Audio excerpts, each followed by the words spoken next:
This happened about 7 years ago. I was 16 years old at the time and was home alone with only my younger sister, Nadine, who was 9 at the time. Our only parent was my mom. She worked a full-time graveyard shift, 10 to 7, and we had easily become accustomed to it because we were usually asleep or at school whenever she was working. Every night was the same. Get home from school, homework, shower, say bye to mom, and sleep. Often, me and my sister would stay up late despite my mother's orders, but nothing crazy ever happened. We lived in an upstairs 2-bedroom apartment. At night, me and Nadine would barricade ourselves in our mother's room, lock the door, and sleep.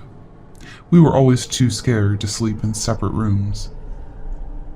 Our mother had the key to every door in the apartment.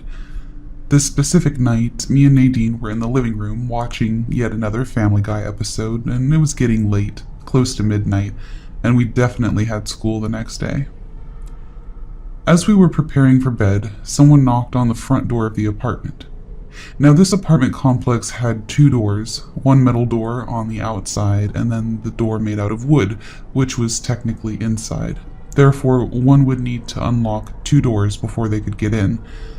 I looked at Nadine. Is Mom home early? I put my ear to the door. Then they knocked again. Who is it? I said through the door. No response. I ordered Nadine to call Mom. No answer. I looked through the peephole and I couldn't see anything. It was dark, and whoever it was wasn't tall enough to see even a silhouette. Before I could come up with a plan, whoever was on the outside of the door began pounding again. They were no longer knocking. It sounded like someone banging the door with a closed fist. As if on cue, Nadine and I ran to my mother's room and locked the door. Nadine began to cry. I tried to console her, but I was scared too. I waited a few moments in hopes that they would go away or my mom would call to yell at us to open the door. About 2 minutes passed and my mother called us back. She saw that we had called her and took a break as soon as she could. She was at work. I told her about the knocking and she urged us not to exaggerate. Whoever it was probably gone now and we were okay. She blamed it on perhaps a lone drunk or someone looking for trouble.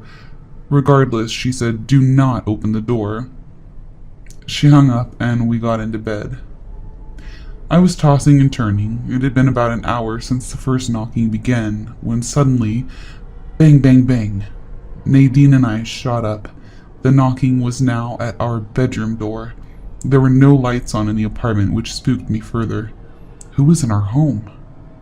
I called my mom, and she answered on the first ring, and I nearly yelled at her, "They're knocking at the bedroom door." I was in tears, beyond scared. Nadine had hid in the closet. While my mom was on the phone, they pounded on the door again, and I extended my arm out with the phone in hand so she could hear. The pounding was so intense, I felt that at any moment they would break the lock on the door and rush in. She called 911 and came home that night. When she reached the front door, both doors were locked. The officers searched the home for any signs of entry, which wasn't likely since we were on the upstairs level. Nothing was ever found. Nadine and I still talk about this stuff, because if it hadn't happened to both of us, I don't think anybody would believe us. I know I wouldn't. So currently my family is living with my mother-in-law. It's fine till we move in the next week or so. However, this house is really old. I mean, it's a farmhouse from the 1800s old. So, needless to say, I've experienced some weird shit here. The most recent was about a week ago. My 4-year-old decided she was going to stay awake until she couldn't take it anymore and came to my room to sleep. My husband works graveyard shifts, so he's not really bothering anyone. So I lay down with her and it takes a minute, but she finally falls asleep next to me. So about 20 minutes or so into her soundly asleep and snoring in my ear, I hear something. Now, I'm usually okay with noises. I've lived in some pretty haunted places before, and maybe I'm just a little too sensitive to this crap. However, I have never, not once, heard my own child's voice coming from anywhere that they weren't. I have 3 kids, mind you, and only one of them is a girl. Now keep in mind that my little girl is sleeping right next to me, snoring in my ear. There's no way in hell I should be hearing her voice outside my damn bedroom door calling for me. Mommy. Yeah, no. I grabbed my boys from their room and they had to sleep with me too, just in case. I'm fine with ghosts and shit, but don't start messing with my kids. So the next night my daughter decided she would take forever to put her sippy cup in the sink.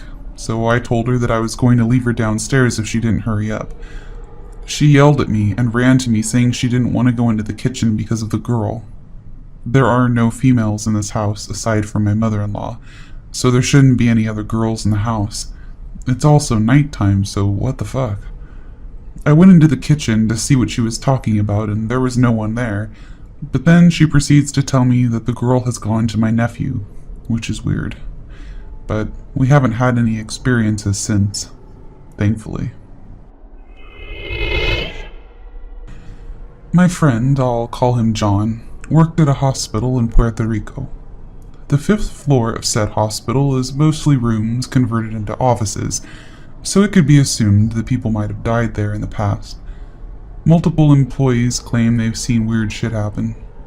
John had the graveyard shift at one of those offices, and he was the only person in that whole area during the night. So one night he was sitting on his desk doing some paperwork when out of nowhere a printer, a big industrial, very loud one, just starts printing blank pages by itself. He thinks nothing of it, just stands up and walks to the printer and turns it off. About half an hour later he exits the office, and as he's walking away, after not more than maybe 10 steps, he hears the confirmation beep from the key code pad on the door. It's very quiet in that part of the floor at night. He walks back to check who got in, and notices the door is ajar, so he thinks that's kind of weird and looks around. When he turns the corner, he sees sitting on the desk what he described to me as a black-haired white man wearing a typical office suit.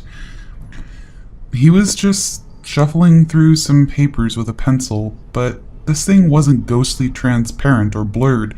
It was solid, like a person was there. Suddenly the room got very cold, and the figure started moving, and slowly turned its head to look at John. When it faced him, he noticed this thing had a hole instead of a face. John immediately hauled ass and just ran for his life out of the office. After that, he quit his job and moved in for a while with his mother because he couldn't bear to be alone at night. I don't blame him. Whatever this thing was, it traumatized him. It's still hard for him to talk about it, and it's been a few years. Someone else had said that they worked there and that they had heard kids laughing at night. Yeah, I don't blame him for quitting. So, quick background. I come from a military family, and as such, I live all over the country, often unable to keep friends for any period. I also have insane social anxiety, so I'm overall pretty bad at making friends to start.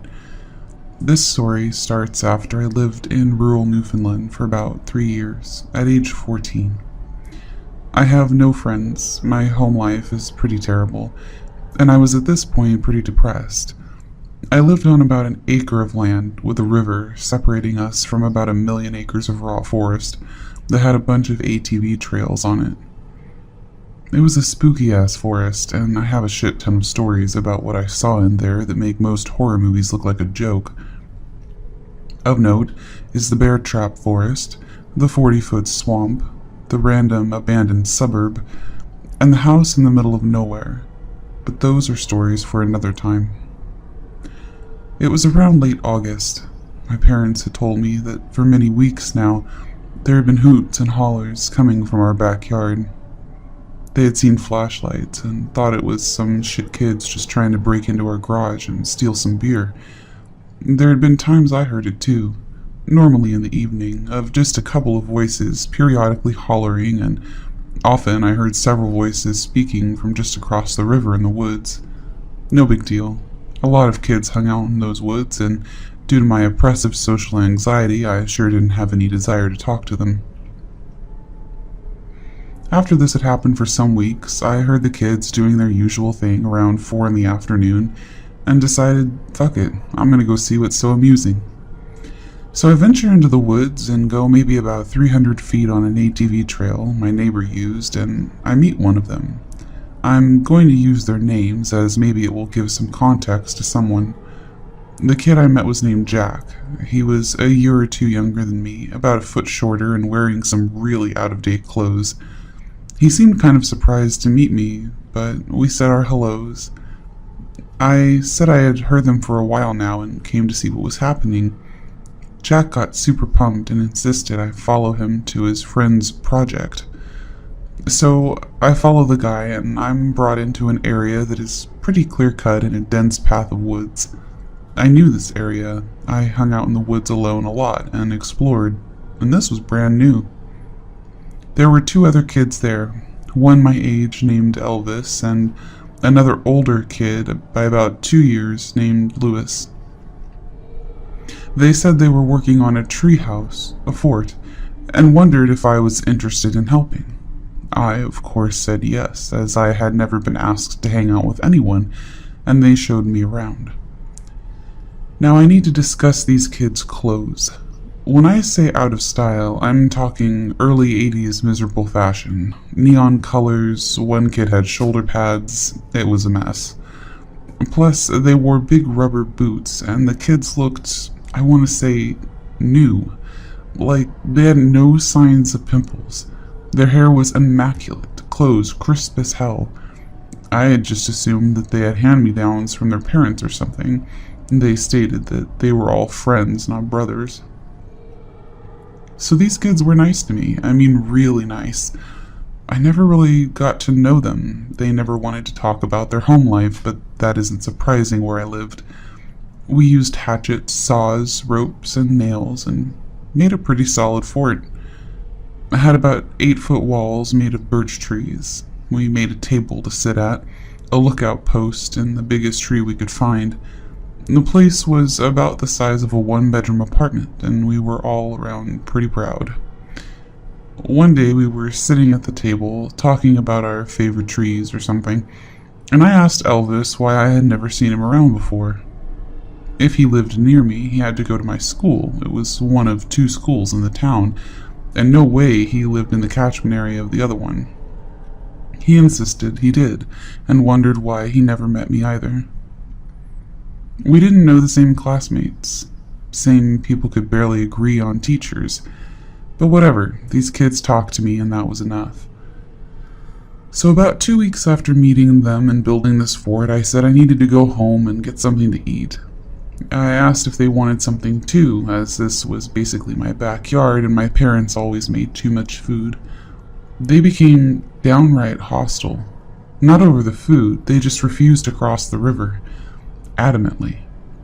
Louis came up with a story about how crossing a stranger's river is bad luck, but I sure wasn't pushing the issue. I asked if they wanted something, and they said yes, and I brought back a pie we could all eat. They apologized about getting angry, said they were very superstitious, and I thought nothing more of it. We had a good rest of the day, planning to invade the woods looking for some thick pine trees. Cut to about a week later.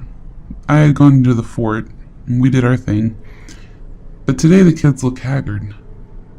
Jack was particularly bad. He looked like he had just gotten the beatdown of his life while catching pneumonia 3 times over. I asked if he was okay, and he said yeah, it was just the flu, but they also looked wet. Maybe greasy is a better word. They had sick hair. Their skin was all shiny and clammy, and their clothes looked like ass. I wasn't shocked. These kids wore the same clothes every day, but so did a lot of the really poor kids in the town. We played around for an hour or so before they left, with Louis saying that he will see me tomorrow as Jack and Elvis walked away coughing like they smoked a pack a day. I had told my parents about these kids, and they thought the kids were weird, but a kid with no friends just found 3, don't ask questions. The nighttime hollering had stopped at this point, and we never did see the flashlights again. So the next day I went back with a hatchet and bag of nails in hand, as the plan was we were going to give the lookout a roof. When I come to the fort, the place is wrecked. The walls had been torn down, the table was in half, and the lookout had maybe one or two little pieces left to it. Most notably, everything was rotting, like it had been sitting there for decades rotting. The table was basically nothing, and I could see growth in what had been our floor, solid half-tree growth. My only thought was, what the hell? And I rationalized that maybe someone found out about the fort and wrecked it. So I waited for the kids to come, and the next day, and the next day, and the day after that. I waited a week, and I never did see those kids again. I was pretty dejected, and eventually I stopped trying to wait for them. I wanted to look for them, but they never had shown up or told me where they lived, other than up the hill. My parents noticed and asked why I wasn't hanging out with the kids anymore, and I told them what was happening. They just dismissed it and insisted that if they didn't want to be my friend, then I didn't need them. I was sad for a good while after that. Cut to today. I'm 29 and telling my wife about these kids I used to hang with, and this time we made a cool fort in the woods. I explain how they looked and how they acted. It's overall a pretty good memory with a sad ending. My wife looks at me wide-eyed and just says, "You hung out with a bunch of spooky ghost kids?" I find this crazy, but she says, "Did anyone else see them?" And no, they didn't. They saw a flashlight, but never kids. They heard them and heard about them, but no one had ever laid their eyes on them other than me. There were never any records I could find about them. No one else in the school they supposedly went to knew them, and they never showed me their house, or came to mine despite my insistence. My wife said that was some spooky stuff, and I should probably tell my story. In the late 1800s or early 1900s, there was a small pond on the outskirts of my town. Fed by streams, it provided a great fishing spot for kids and was also a popular swimming hole, but there was a hazard that was known by the adults. In the center of the pond, there was some form of deposit like quicksand that had turned the ground under the middle of the lake into a sticky goo that would trap anyone or anything foolish enough to step in it. As you can imagine back then, much as it is now, children didn't always follow the rules. One day, a group of kids were at the pond, swimming and having a good time. One child decided that he would show off and swam out to the middle of the pond. Naturally, he put his feet down and was immediately trapped by the gooey mud under the water. Now, the mud had a bit of a suction effect, and the harder he tried to pull himself free, the deeper he sank into the mud. Realizing that he was in danger, he called out to his friends for rescue, not thinking to run and get an adult, and knowing that their friend was in dire straits, the other children swam out to him and tried to pull him free. However, this had the expected result. They put their own feet into the mud to brace themselves and were trapped as well. It remains unknown how long the kids fought the mud, but after a while they were all pulled under the water and drowned. Fast forward 50 years. The streams that fed the pond had been redirected, causing the pond to dry up. It remained an unpopular place with locals, as it was known to be haunted ground. There was a mix of hauntings, both peaceful in the form of children playing and singing, and disturbing, like screaming. However, when Walmart decided to build a store in our town, all they saw were profits to be made. They eagerly bought the cheap property and built one of their supercenters. As one would expect, at first there was nothing wrong. The store ran normally, and everyone was able to shop in peace. It was the night crew that noticed something odd first. They would occasionally see flashes of light or hear the voices of children. Over time, this began to escalate until people were reporting hearing children during daytime hours as well. From there, the activity continued to increase. At the time of writing this, there have been items thrown, electronic toys activated, especially toys that sing, and objects have been levitated and moved around the store. I have witnessed these examples personally.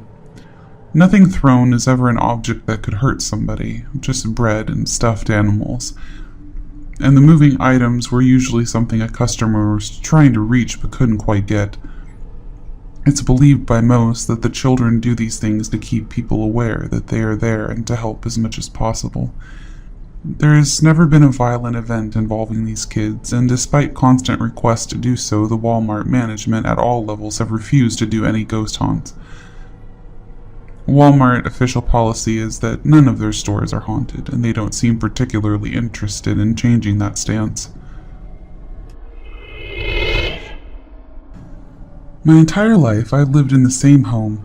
My grandfather built it in the 70s, and my mom remodeled it when she was pregnant with me. It's in Southern California, in a slow and mellow beach community founded in the 50s, so there's not a lot of paranormal stuff happening. The only peculiar thing while growing up was the man that whistled outside my bedroom window every night at exactly 7:43 p.m. I never thought anything of it, and by the time I was in middle school, I basically used it to keep time. The whistle itself sounds like a man calling to a dog, a short and happy sort of sound. He whistled the same sound every night at the same time. It even stayed the same during daylight savings time. One night, my mom was in my room with me, not a common occurrence as she had her own problems, and we didn't see each other often, even when I was younger. I heard the whistle and promptly got up to go brush my teeth and wash my face like I did every night, and my mom reacted kind of odd. In retrospect, I can understand why. She was in the middle of saying something, and I just walked out of the room. She followed me and asked why I was getting ready for bed this early. Great parenting, Mom. And I just said, I heard the whistle. I'm not going to sleep yet, but it's time to get ready at least. I was younger, and that's how my mom tells it. She has a terrible memory, but she said that that's the only thing she can quote verbatim, besides the Pledge of Allegiance, because it was so unsettling. She hadn't heard any whistle. She didn't want to say anything, though, so she listened at the same time next night.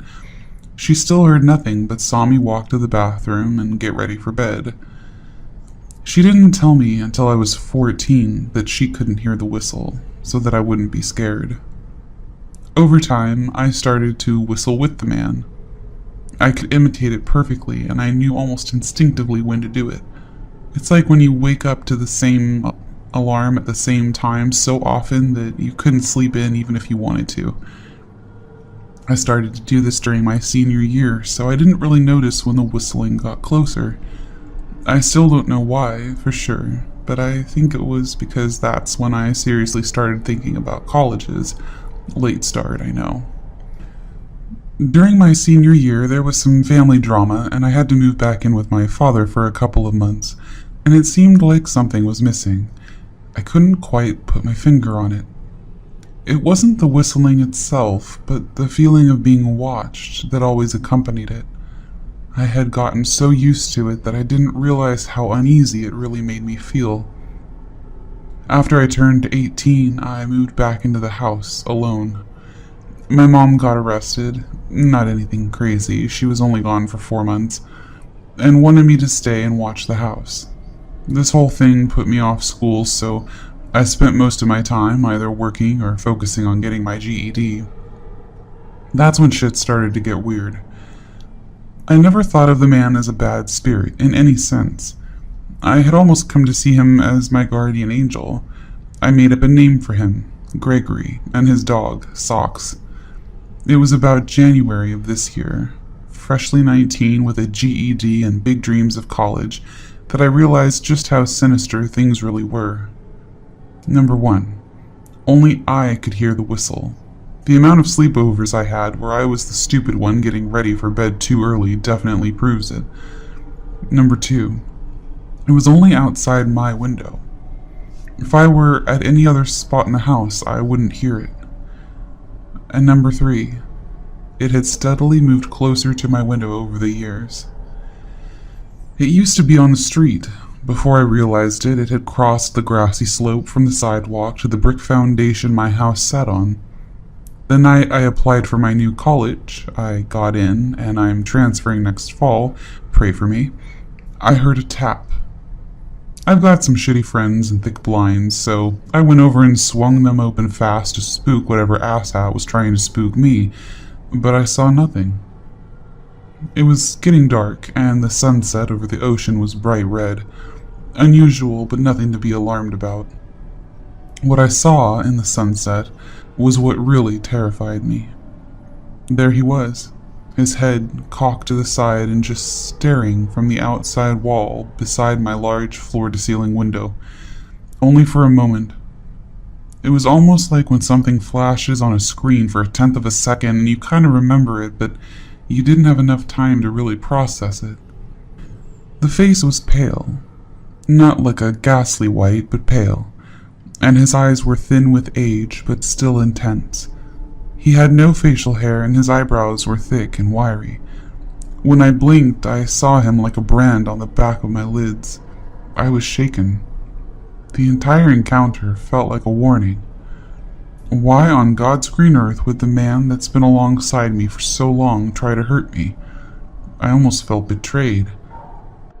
He had become the one constant, but now, when I look back on what I perceive to be a comforting caregiver, I'm only met with an uneasy stomach and the beginnings of a headache. This was the beginning. Every night he tapped on my window, and every night I jumped. I was still living alone, and I didn't want to call anyone about it. It was crazy, absolutely batshit bonkers, and I knew it. I felt isolated and alone, unable to go anywhere but the place I feared most. My friends had either moved away for college or were staying with their parents, so I couldn't ask them for help, and my family would lock me up. There's been a history of bipolar disorder in the family, and they shunned my mom for it. If I came forward talking about a ghost man that I named Gregory and his dog at my window, they would laugh. It seems funny from an outsider's perspective, really. I started taking the graveyard shift and going to shitty night classes that cost me more than they were worth. I stopped having friends over because, of course, they were going to hang at my place, where there was never anyone to bother our hooligan asses. I was so lonely for about 2 months I started having panic attacks when I would look outside at work to see the sun setting. One particular night it was so bad that my boss called after my concerned coworker contacted her and said that I needed to go home. It was the last thing I wanted, but this fear was making me physically sick, so I decided to grow some balls and stand in front of my open window at exactly 7:43. I stood there with chills up my back and waited. After moments of tense, staticky silence, I turned to look at the clock out of confusion. It was 7:45. There was nothing. No whistle, no tapping, and definitely no face. I felt triumphant. I was almost cocky when I really did nothing. I felt like I had conquered Gregory and Socks. Just as I was coming down from the victory high, I heard what sounded like long nails on my hardwood floor.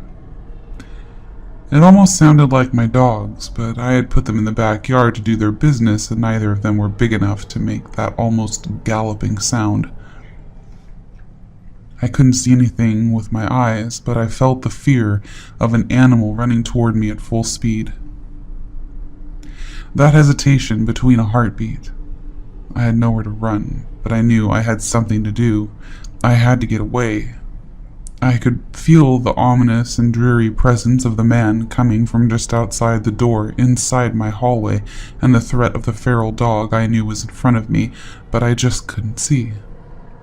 For a moment, everything was quiet again, and I almost forgot how to breathe.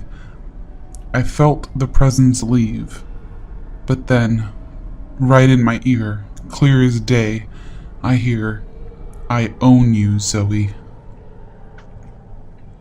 I could almost feel the breath rustle my hair. I broke down crying. I had never felt so helpless in my entire life. This thing that watched me grow and go through shitty puberty years and breakups and terrible family drama knew everything about me. I had let this dead man dictate my life for so long. He got in my head.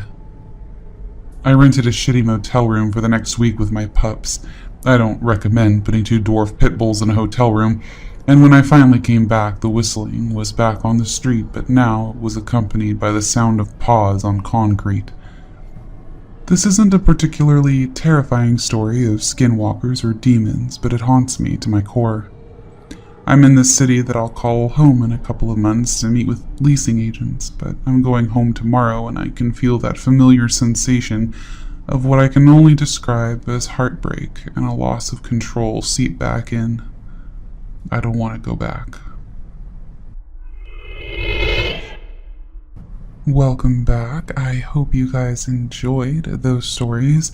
I know it's a bit of a short video. I do have a couple more coming out, as I mentioned in the Dracula update on the community tab.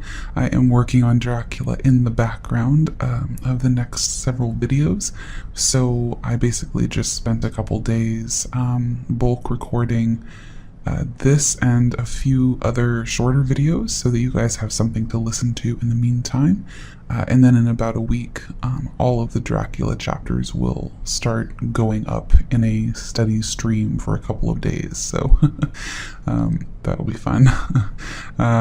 So yeah, thank you guys so much for the support thus far. And we are almost at 1,500 lovely listeners.